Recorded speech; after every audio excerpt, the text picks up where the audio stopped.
So I was reading Romans 10, the first couple verses in this chapter this morning, and it just got me thinking about the gospel, or the false gospel, I think better called, of the World Mission Society Church of God.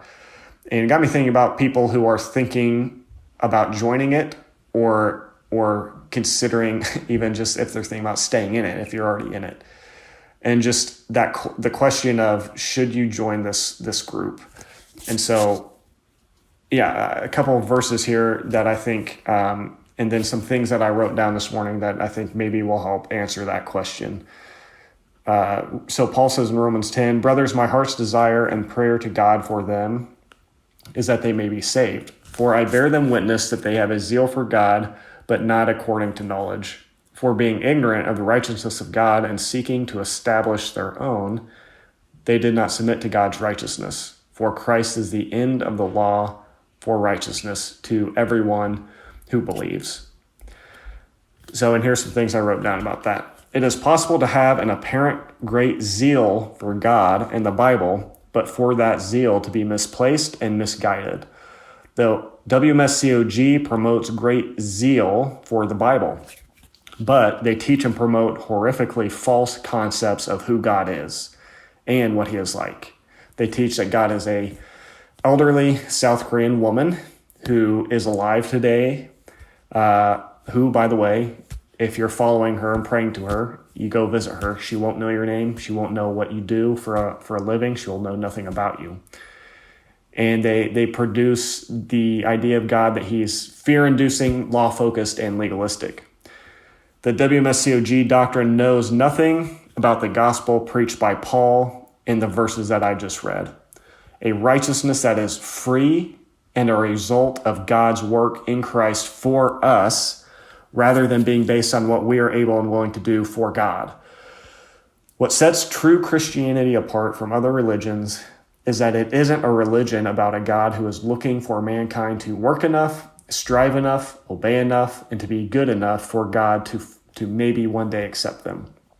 Rather, it's about a God who sees us right in the middle of our mess, failures, weaknesses, and complete lack of ability to be or do what his law requires, and yet he embraces us and loves us as we are. While we were enemies, Christ died for us. That's Romans chapter 5. It talks about how while we were still Christ's enemies, that's when God came in, rescued us, and redeemed us. This is good news because it means that our standing with God is not dependent on our performance. It eliminates fear from the equation because it's a relationship built on love and unconditional acceptance. What this will naturally produce in a person is good works and obedience to this God who is so kind and merciful. But this obedience won't be an attempt to earn something or gain salvation from this God, but rather a response of love toward him who first loved us. This is the good news. So I put that in there to say a common objection or an attack, really a slanderous accusation against what we would say about what the gospel is that we're saying you don't have to obey, you don't have to keep the law. That's not what we're saying. And if you think that, you need to go listen to what we're actually saying. Because to those who understand this God that I'm describing here and what the gospel is, it will produce good works. It will produce obedience. That's what I believe. That's what I teach. So here's the truth, everyone.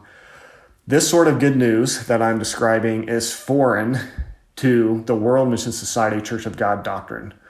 The WMSCOG teachings are void of this concept of a loving and merciful God.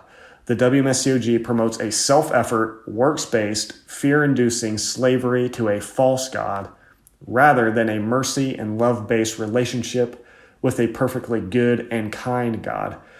Christ is the end of the law for those who believe. Christ brought an end to fear/law-based relationship with God.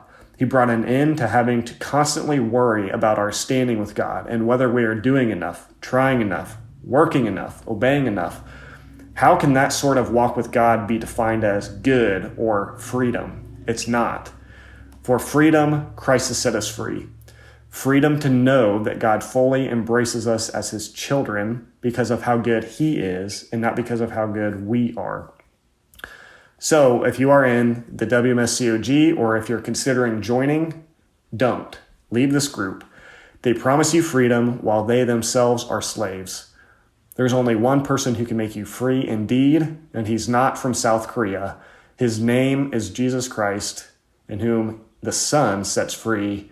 He is free indeed.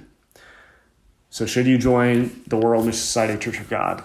No, you should not. And if you're in it, you should leave. And the reason why is because they're teaching a gospel that might sound good, it might sound biblical, but it's deceptive, and it knows nothing, again, about this gospel that Paul speaks about in Romans 10 and so many other places, a gospel that involves a God who loves us first.